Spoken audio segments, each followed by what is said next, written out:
You're listening once again to the Hour of the Time. I'm William Cooper. Always have been, always will be.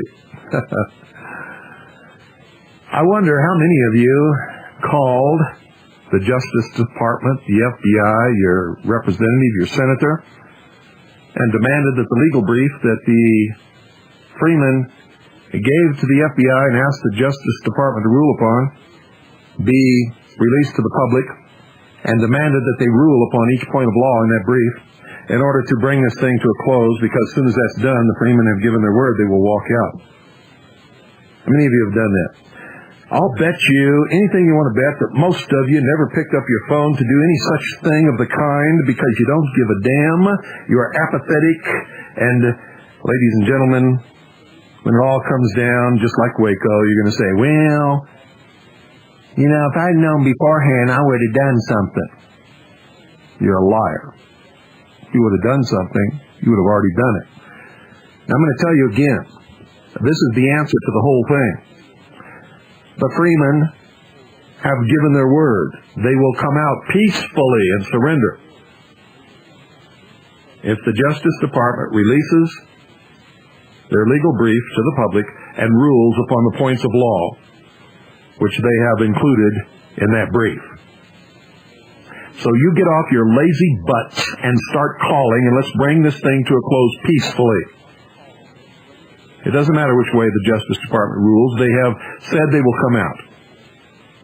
And if they come out, they'll have a chance to prove the legality of all of it in court. But I'm going to tell you right now, I don't think they're going to have any problem proving that what they did was within the scope of the Uniform Commercial Code and the statutes and the law that the Federal Reserve System uses. Doesn't make it right. For if they have condemned the Federal Reserve for doing all of this, what makes them think they're right for doing the same thing? That's my point. And there's a whole bunch more. They've totally angered everyone who lives around them, stolen land from them, and all kinds of stuff. And I'm telling you, ladies and gentlemen, this is not hypothetical rhetoric. It's true. We've conducted a thorough investigation. They will, if they ever get a chance, or a judge that will hear it properly, prove that the FBI has no jurisdiction up there whatsoever. In one instance, the FBI has blocked off a road, a highway in the state of Montana, and is stopping everybody that comes along against the law. And if they have a weapon in their car, they will not allow them to proceed against the Constitution of the state of Montana. And that's supposed to be the supreme law of the land. The FBI has no jurisdiction off of federal property. But yet the state of Montana is allowing this to happen. What's going on? So get involved. Let's bring this to a close. Let's get it in the court. Let's get these issues heard. Let's get it out in the open so everybody knows what's happening. Let's get this legal brief that the Freemen have given to the FBI and to the Justice Department released to the public so that we can find out what's true and what's not true. And if you don't care, then why don't you just, turn off your radio? Why don't you write me a letter, tell me to go on with my life, and let's all quit this asinine bullshit. Okay? If it's not asinine bullshit, let's get real. Let's do it, folks. Let's do what is necessary. Let's be responsible. And while we're at it, let's go to Phoenix and get the medal report. Good evening, Frank. Good evening, Bill. Get some things off your chest this evening? Oh, I'm always getting some things off my chest. I'm so angry with the way people, they spout off their mouth, and when it comes time to do something, they're just a bunch of ninny children, lying wimps. I deal with a lot of them. I mean, a lot of them can't even turn their Federal Reserve notes into something real. I mean, how can you expect them to get involved in something this significant and leave their name, in essence, that seemingly supports the activities of these guys in Montana? Oh, if I got in their garage and took one of their cars away from them, they'd get involved, wouldn't they? Sure. You bet they would. Or what do their television sets? They just don't understand how really weak the New World Order is, and by being fearful, how much power they're assigning to it.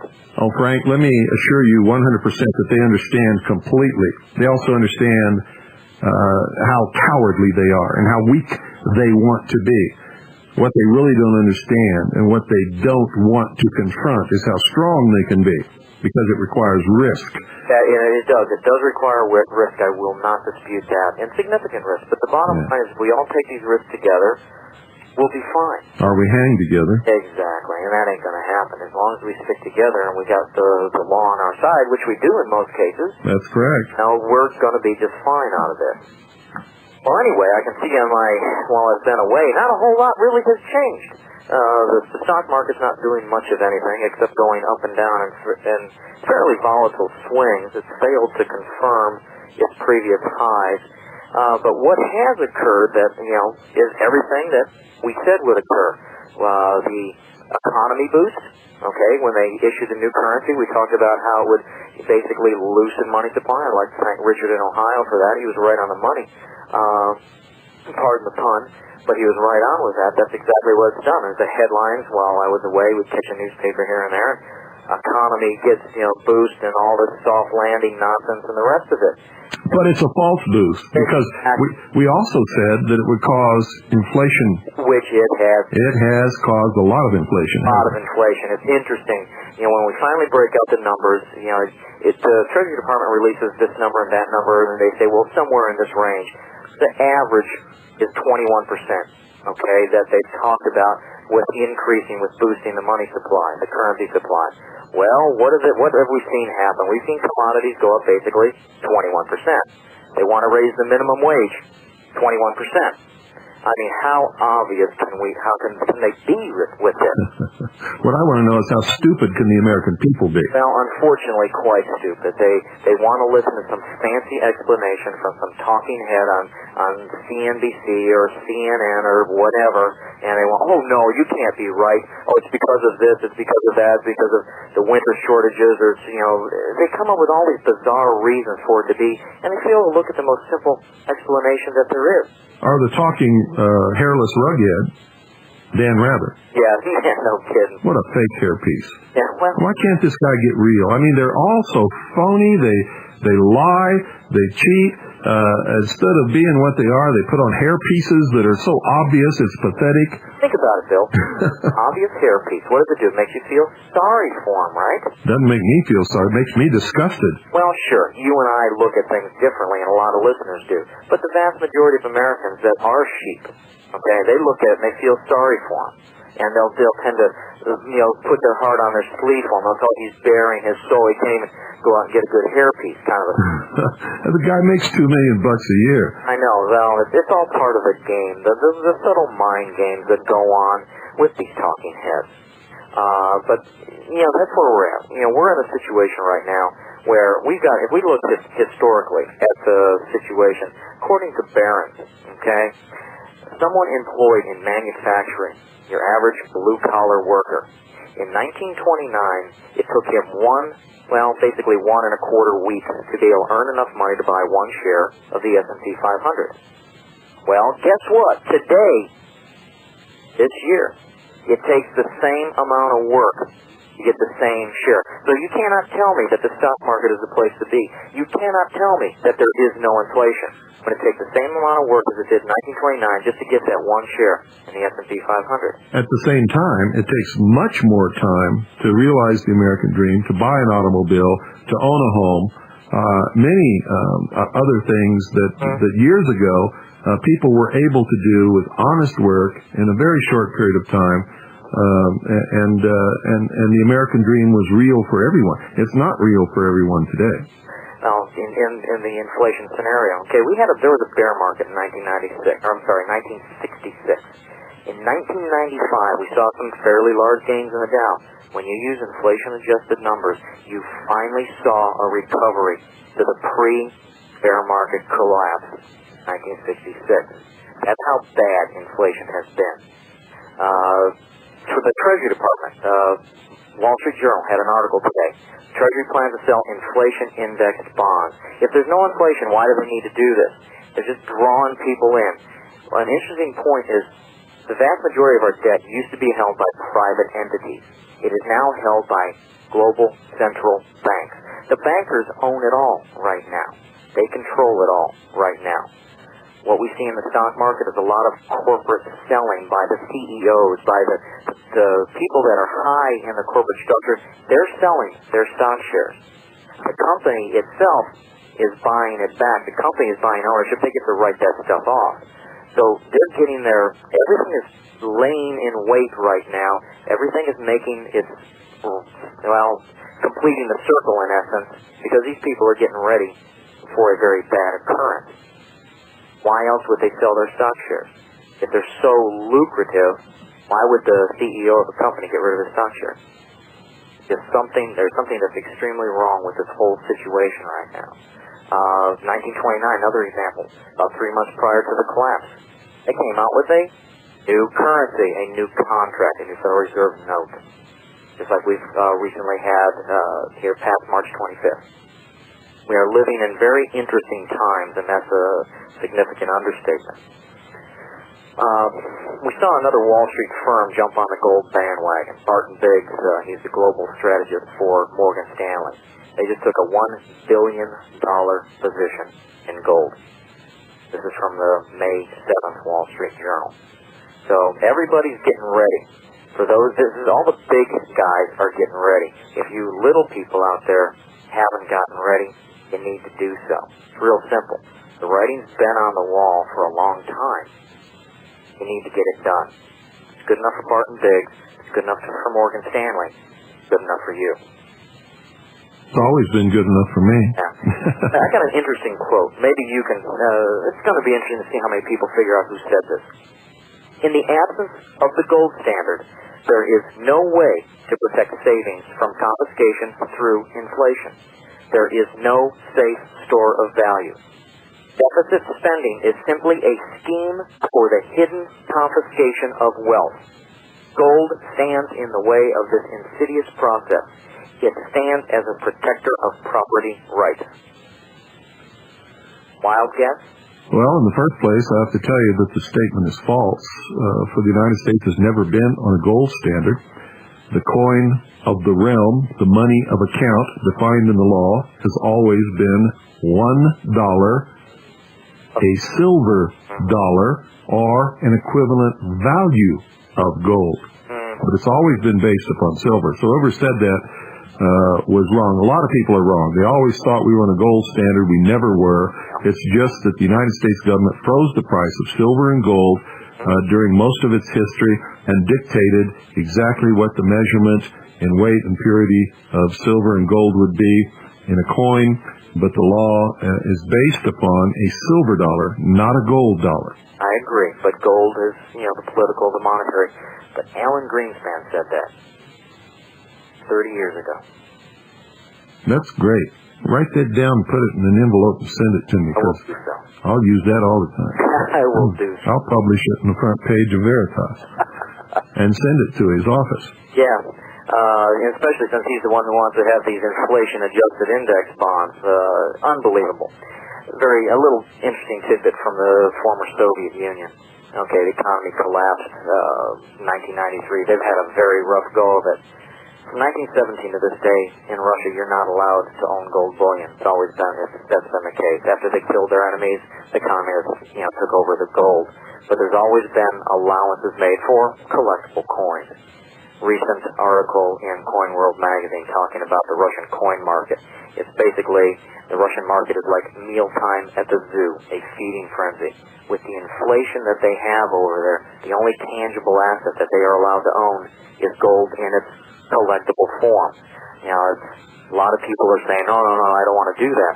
Well, the fact of the matter is it's historically documented. It's all over the globe. It is a very viable alternative. And the former Soviet Union is a prime example, especially with what they're going through right now and what they've been going through. Well, the Federal Reserve is also shipping them just about, a few $1 million every day. Pieces of paper. And $100 bills. Yeah. And that's really what's fueling the collapsed, so-called collapsed economy over there. Unfortunately, it's being delivered to the Illuminati-controlled underworld. So it doesn't help the average citizen. No, it doesn't. This helps the robber barons. Well, you got any last comments to close with? Well, not really. I mean, my time away was well spent. I got to spend it with a Special Forces Operational Detachment Alpha. I got to go out in the field with an A-team for a couple of weeks. The things that I saw, things that I listened to and talked to these guys about, it's very significant. When you understand some things, some concepts, just as you cannot take and find out the area of a circle without knowing a constant, without knowing pi, you cannot understand and grasp the New World Order without understanding a couple concepts. And that's Ordo ab Chao, and the fact that you've got a couple major factions that are in opposition to each other. And when you plug that into your equation, when you plug those constants into your equation, everything falls right into place. It's very interesting to see that the establishment wants special forces done away with. Period. The military, on the other hand, which happens to be another side of the fight, is expanding it. But they're also trying to water it down. The type of people that they're attempting to place in there, and it's not working, I can vouch for that, are those that just blindly follow orders. Well, that ain't happening. But it is intriguing to see how these guys, what they're trained to do, what they're trained to operate as, is going behind the lines and being a force multiplier. And I got to watch the process from beginning to end. One of the first things they do is they make a list, a payroll list, that they send back to headquarters. One of the last things they do, it's called demobilization, is take the guns away. After the war, after the battles are won, okay, we got it under control now, you guys can go home. Give us your guns. Good luck. That's exactly what was very interesting point, because the guys on the team, even though they were instructed to do that, wouldn't. The instructors said, it's not your problem. Real world scenario, it's not your problem. Real world scenario is if they try, and I don't care how well trained they are, or what kind of special forces they are, or anything else. Real world scenario is there isn't a force, a military force upon the face of this earth that can deal with an armed American populace in a guerrilla warfare. That's a fact. And it's suicide to even attempt it, and they know it. And that's why they have this great campaign on to disarm the American people. They know they'll lose the battle if they fail to get the guns out of the hands of the American people. And I'm going to tell you right now, it ain't going to happen. No. They might get some. They might get those people that are not inclined to do anything anyway, who don't understand really and truly what's going on. They'll get the guns from the fools, the cowards, any assistance anyway, and the people that believe in go along to get along. Exactly. But the bottom line is, this whole situation is destined to lose. And it was just interesting to sit around the campfires and listen to the discussion, because every one of these people was fully cognizant of the quote-unquote New World Order and would not partake in it. Okay? That was the most encouraging thing I've seen. Well, unlike you and many others, I don't listen to what people say. I watch what they do. Yeah. When they align themselves with freedom, with the militias, and when they do the right thing, then and only then will I believe them. Until then, I don't believe a word anyone says. I just listen and watch. That's And what they do tells me what the truth really is as far as who they are, what they are, and what they believe in. Thank you so much, Frank. All right, Bill. Take care. We'll see you next week. Bye-bye. Good night. Call Swiss America Trading, folks. Ask for Frank. 1-800-289-2646. Do it tonight. You know how you are. You know how we all are. We all tend to procrastinate. Don't go away. I'll be right back with a very interesting broadcast that you don't want to miss.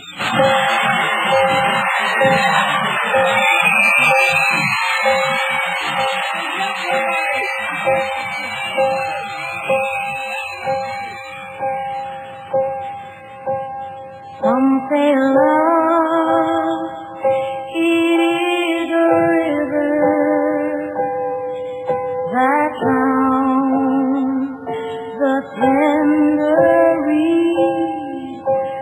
Some say love, it is a razor that leaves your soul to bleed.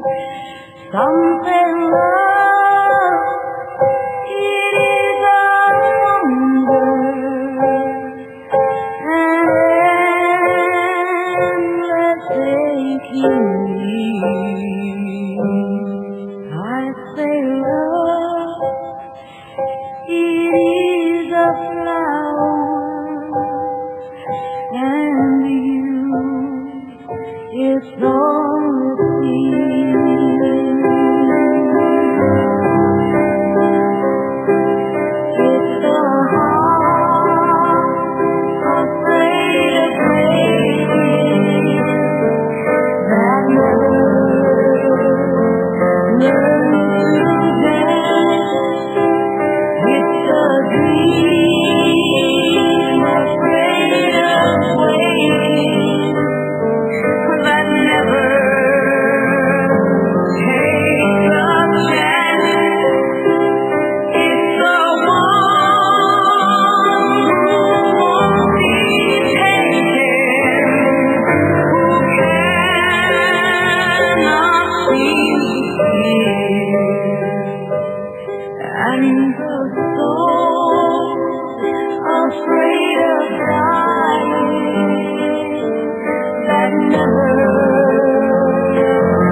seed.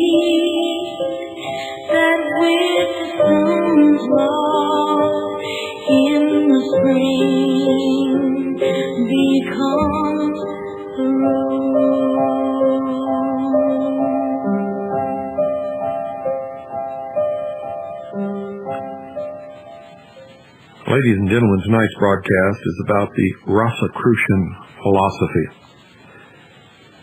And I can touch in the beginning and put my thumb upon the very fundamental fault of this Rosicrucian philosophy, the Rose and Cross. For there is literally nothing that these people cannot and do not explain. All based upon your willingness to believe, no proof whatsoever. In fact, most of it flies in the face of common sense, and much of it can be easily disproven very quickly. You have to marvel at the patient digging and the interminable babbling that produces a never-ending stream of facts and subjects, all fitting neatly within the confines of this all-absorbing system. And of course, there's no argument against information that obtains from an occult source For if you do not believe it, you simply are on the outside. You're one of the profane.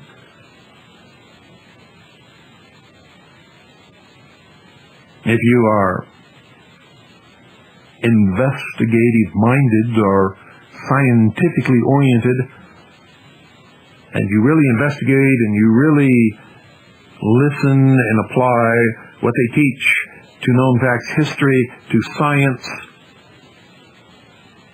to the real world, very, very quickly can put them in the garbage can where they belong. The name of this organization itself is an apt illustration of the uncanny ability to interpret all things and make them fit, whether they do or not. It so happens that in the 13th century, a man named Christian Rosicrucian, whether he ever existed or not is open to debate, for nobody can prove that he ever even lived. In fact, many assert that he is nothing but a legend created by the mystery school in order to disguise the fact that this was not a new religion, was not a new teaching, but was the same old mystery religion of Babylon in a slightly different form. But nevertheless, the same. This Christian Rosicrucian, according to the story, the legend, began to bring out into the open teachings which hitherto had been promulgated only in secret, but nobody ever met him. Nobody ever saw him. Nobody ever knew him. All they saw was a paper supposedly written by him, which has been disputed by every authority since then.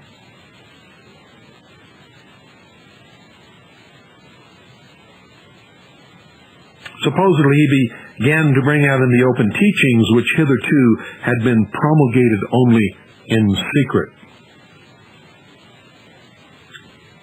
Christian Rosicrucian. What a name to conjure with. What a name. He founded the mysterious order of the Rosicrucian, out of which grew the Rosicrucians and the AMORC, the ancient and mystical order of the Rosencross, all aligned against each other, but teaching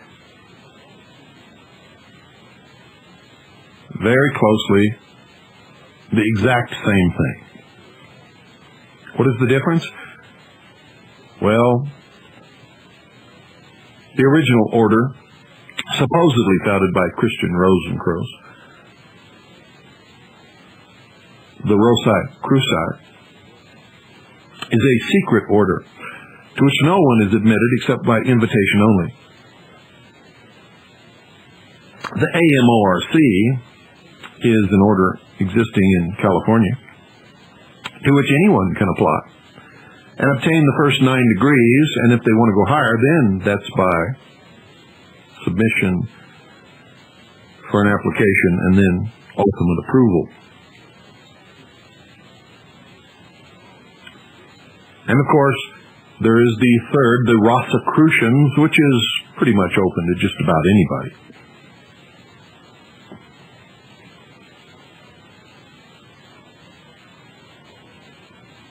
Supposedly, Christian Rosicrucian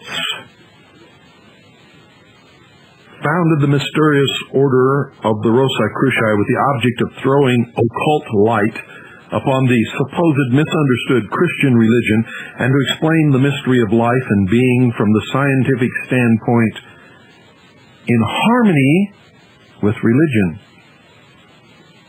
But we all know that cannot be, because religion, by its very nature, is based upon an article of faith and has nothing to do with whatsoever with any scientific principle.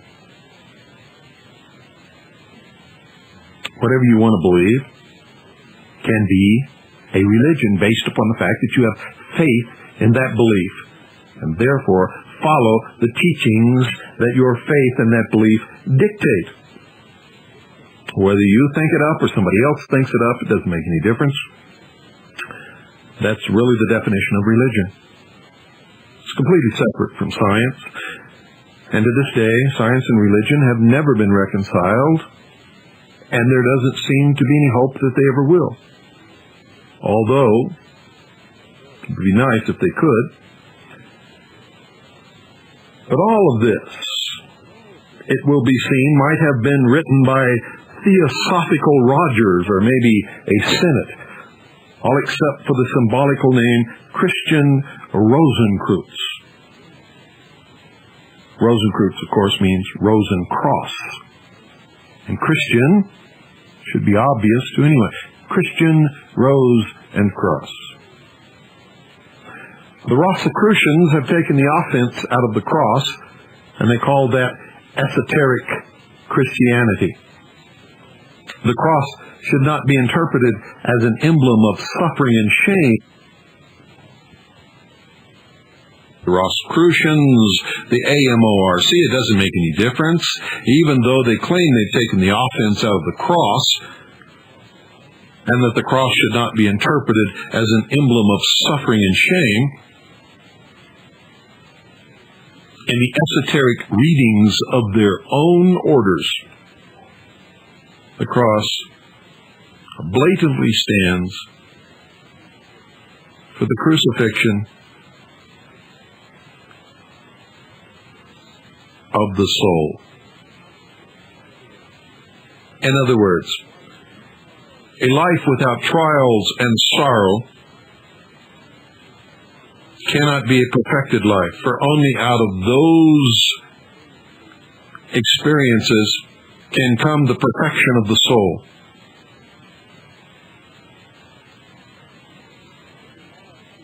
So they lie to what they call the profane, and they tell the truth, of course, to the higher initiates. Never to the lower initiates, who aren't initiates at all, of course.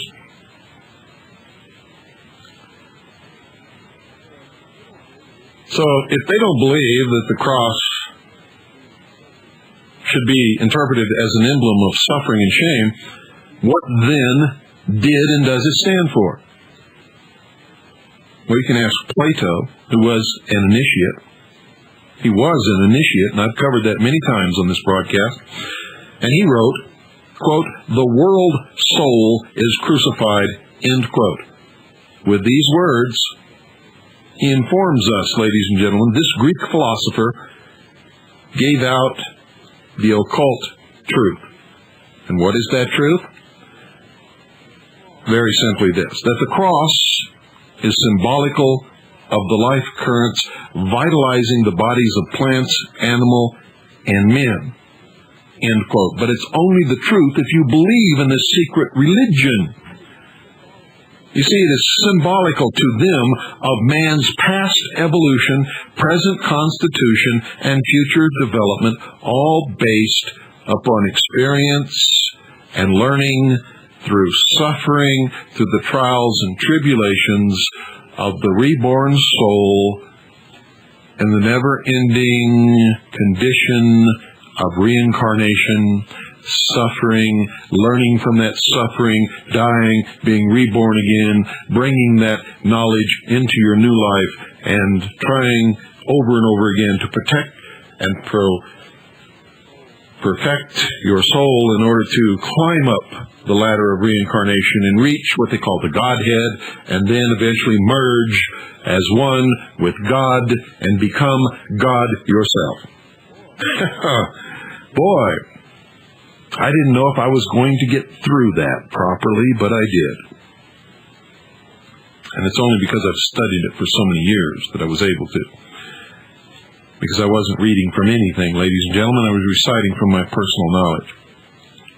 When you study this, you'll find the same end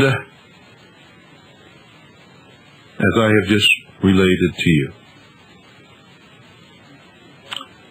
It is symbolical of man's past evolution, present constitution, and of course future development. They believe that the mineral kingdom ensouls all chemical substance of whatever kind, so that the cross of whatever material it is made is first symbol of that kingdom. The upright lower limb of the cross is a symbol of the plant kingdom to these people, because the currents of the group spirits, which they say give life to the plants, come from the center of the earth, where these group spirits are located, and reach out toward the periphery of our plant.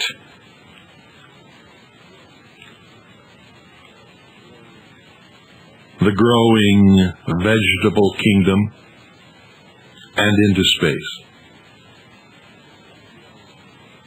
Now you already know why this is so easy to disprove. Because that is nothing but bullshit babble.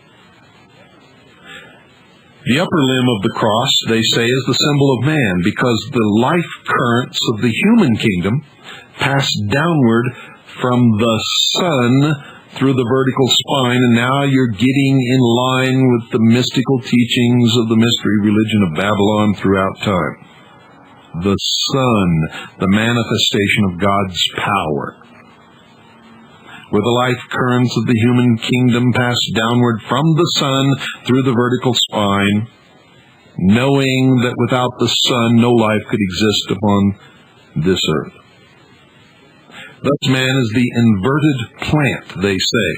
For as the plant takes its food through the root, passing it upward, so does the man take his nourishment by way of the head, passing it downward, and that is the esoteric meaning when you see in these mystical publications an illustration of a tree upside down with its roots in the air and its leaves and its branches blooming with flowers beneath the earth.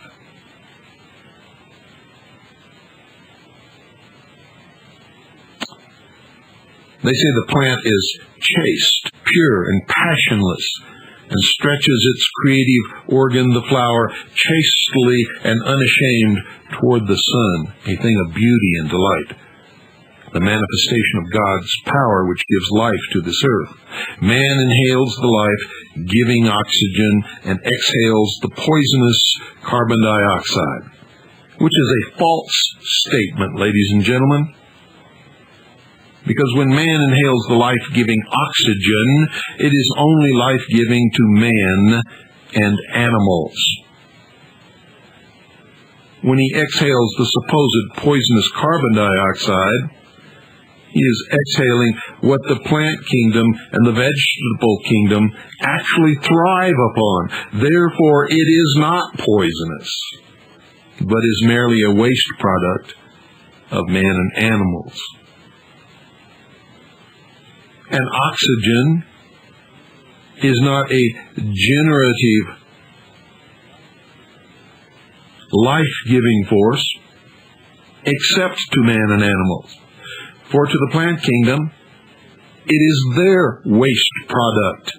So neither oxygen nor carbon dioxide are poisonous or life-giving, but are merely the way that nature takes its balance. And that is what these fools don't understand. And they are fools for believing all this gobbledygook. It takes an uninformed, immature mind to bite on obviously untrue statements, assertions, and when they can't even pass the test of common sense, what do you have? Nothing is the answer.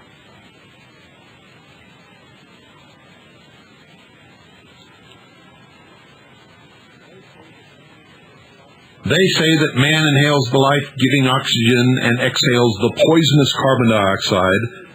The plant takes the poison exhaled by man, but if the plant takes it, it cannot be poison. So their statement is a lie. The plant builds its body therefrom, the carbon dioxide, and the sustenance taken up by its roots from the earth.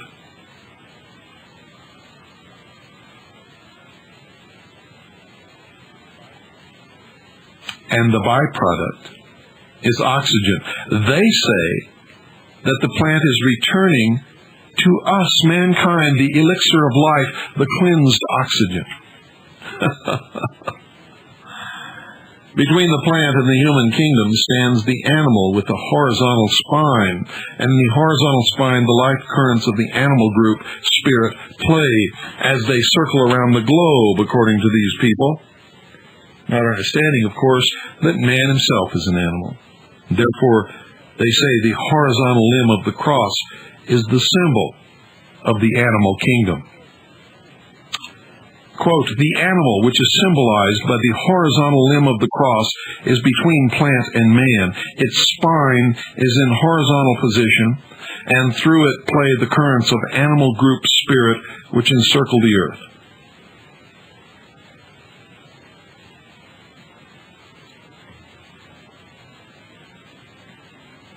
Quote, to keep him steadfast and true through adversity, the rose cross holds aloft as an inspiration the glorious consummation in store for him that overcometh, and points to Christ as the star of hope, the first fruits, who wrought that choicest of all gems, the philosopher's stone, while inhabiting the body of Jesus.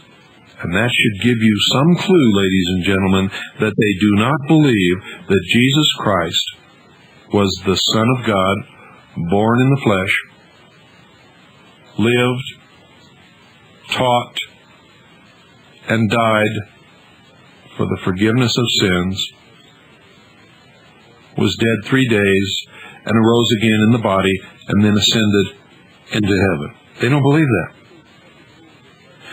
You see, what they believe is that Jesus was just a body like any other body on this earth, and his soul was snatched from that body, and this soul that is the office holder of the Christ came down and inhabited the body of Jesus in order to teach man the gnosis, or knowledge.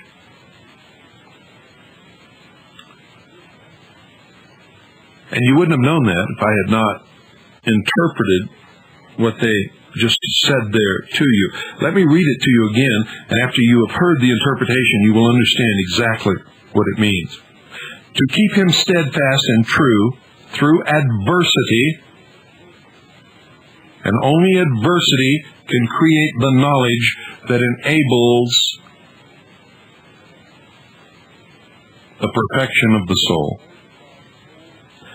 The rose cross holds aloft as an inspiration the glorious consummation in store for him that overcometh, and points to Christ as the star of hope, the first fruits, who wrought that choicest of all gems, the philosopher's stone, which is code for the perfection of the soul, while inhabiting the body of Jesus.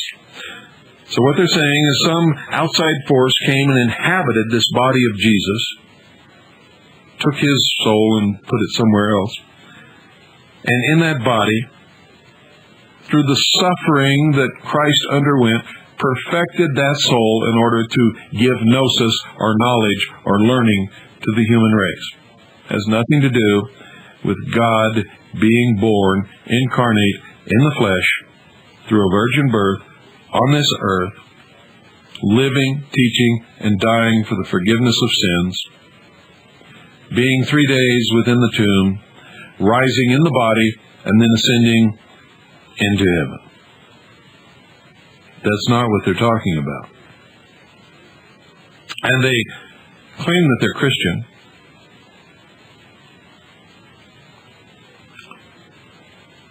So this then interprets the Rosicrucian emblem, the cross, as well as the star against which it stands, the star being, of course, the rose, while the garland of roses around the center of the cross points to yet another symbolism. And I quote, in the form where it is represented with a single rose in the center, It symbolizes the spirit radiating from itself the four vehicles, the dense, vital, and desire bodies, plus the mind, where the spirit has drawn into its instruments and become the indwelling human spirit. But there was a time when that condition did not obtain, a time when the threefold spirit hovered above its vehicles and was unable to enter. Then the cross stood alone, without the rose, symbolizing the condition which prevailed in the early third of Atlantis. There was even a time when the upper limb of the cross was lacking, and man's constitution was represented by the tau, RT, upon the top of the center, instead of in the upper third. That was in the Lemurian epoch, when he had only the dense, vital, and desire bodies, but lacked the mind. Then the animal nature was paramount. Man followed desire without reserve. At a still earlier time, in the Hyperborean epoch, he was also minus the desire body and possessed only the dense and vital bodies. Then man, in the making, was like the plants, chaste and devoid of desire. At that time, his constitution could not have been represented by a cross. It was symbolized by a straight shaft, a pillar, the letter I.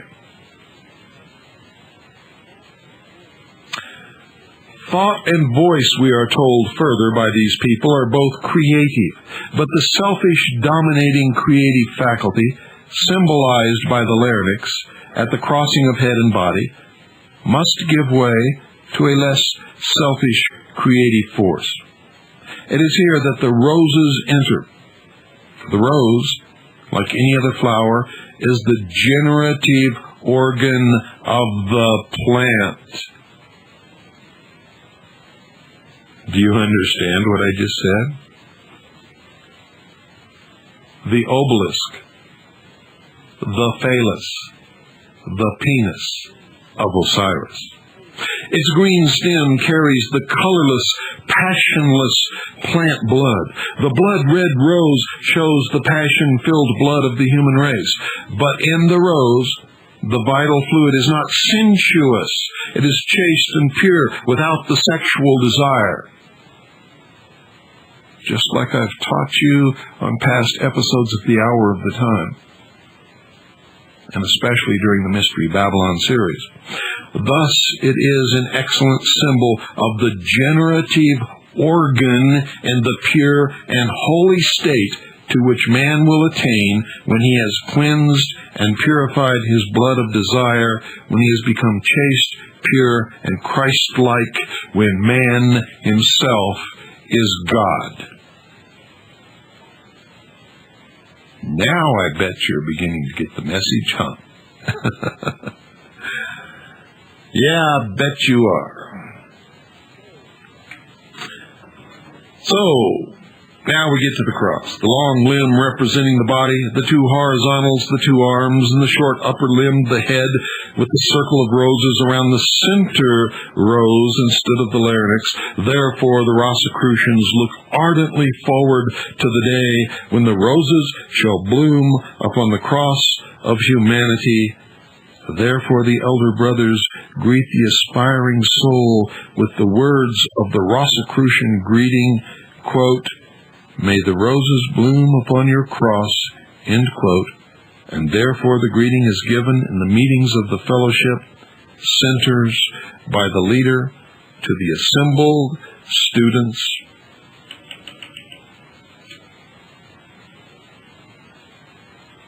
Probationers, disciples,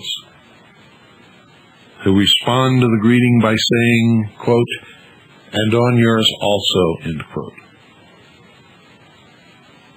Remember, the soul can only be perfected and become immortal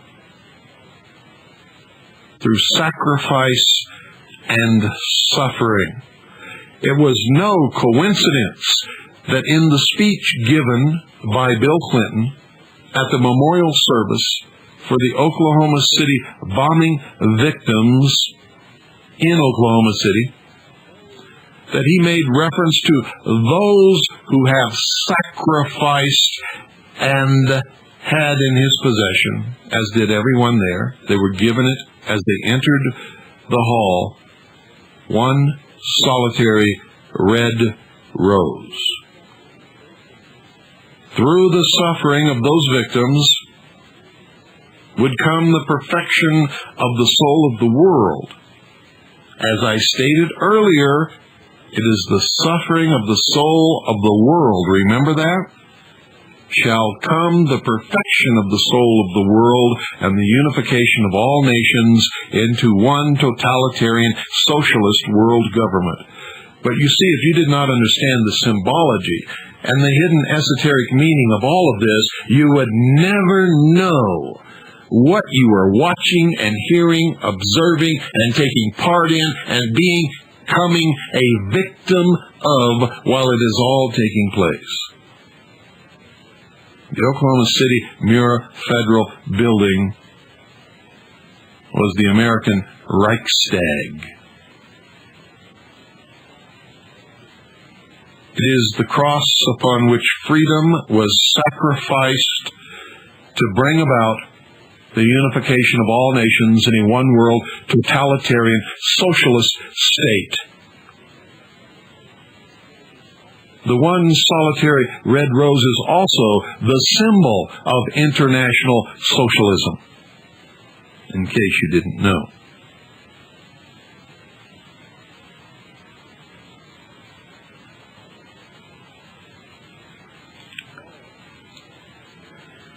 It is all very profound, quite esoteric, which means hidden, a different language.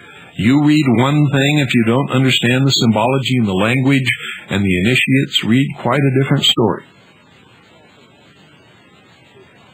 It's also eminently fitting the name of Christian Rosicrucian to the 13th century, perhaps, though the name was not quite as accidental as you may surmise.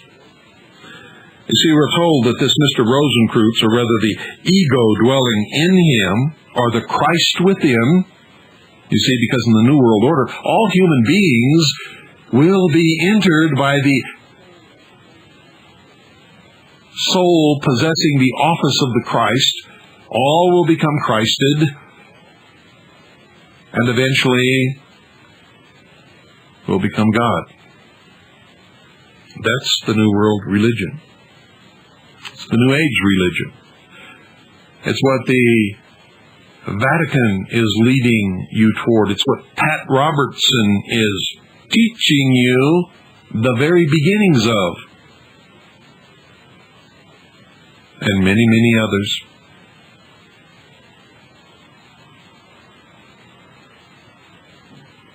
Gene Scott.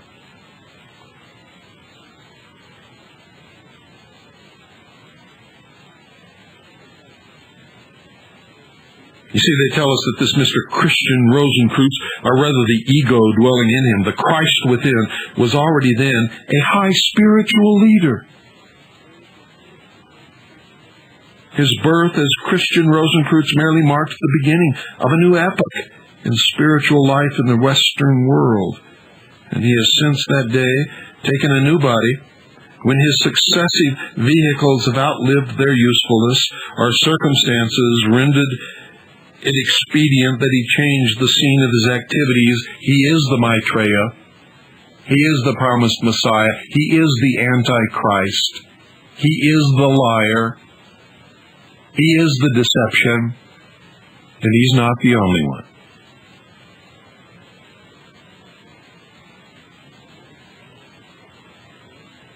According to the Rosicrucian followers, he inspired Bacon's works, although through an intermediary. And he enlightened the mystic Jacob Boehme. He is also embodied today an initiate of high degree, an active and potent factor in all affairs of the West. they say, although unknown to the world. And that was printed, ladies and gentlemen, in the 1944 edition of the Cosmo Conception, published by the Rosencross. In accordance with such symbolism, Christian emblems of long standing are made to fit in with the occult world. Quote, in esotericism, the cross was never looked upon as an instrument of torture, and it was not until the 6th century that the crucified Christ was shown in pictures. Previous to that time, the symbol of the Christ was a cross and a lamb resting upon its foot, to convey the idea that at the time when Christ was born, the sun at the vernal equinox crossed the equator in the sign of Aries the Lamb. Some claimed that the vernal equinox at his birth was really in the sign of Pisces, the fishes, and that the symbol of our Savior should have been a fish. It is in memory of that dispute that the bishop's mitre still takes the form of the head of a fish. End quote. St. John evidently lacked this occult information, and in his ignorance interpreted the lamb in OT style as a sacrifice that takes away the sin of the world. That's Old Testament, for those who don't know what OT means. And the early Christians, who for fear of being betrayed to the enemy, drew a fish in the sand to see if there were an understanding response, interpreted the symbol of the fish as follows. Ichthus, which is Greek for fish. I, which is interpreted as Asos, and CH, Ristos. TH, Al, U, Eos, S, otter. In effect, Jesus Christ, God's Son, Savior. And that is the truth. The Rosencross is lying. For it is historical fact, not conjecture. We'll continue this tomorrow night. Good night, ladies and gentlemen, and God bless each and every single one of you.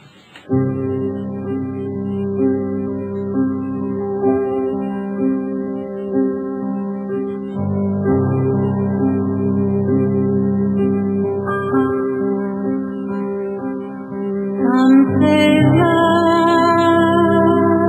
is the river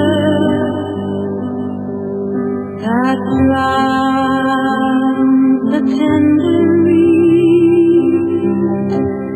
Some say love is the razor that leaves your soul to bleed. If you've never really listened to the lyrics of this song, it's all about the suffering upon the cross of sacrifice, trials and tribulations, the death and rebirth of the perfected soul. Love is a flower, and you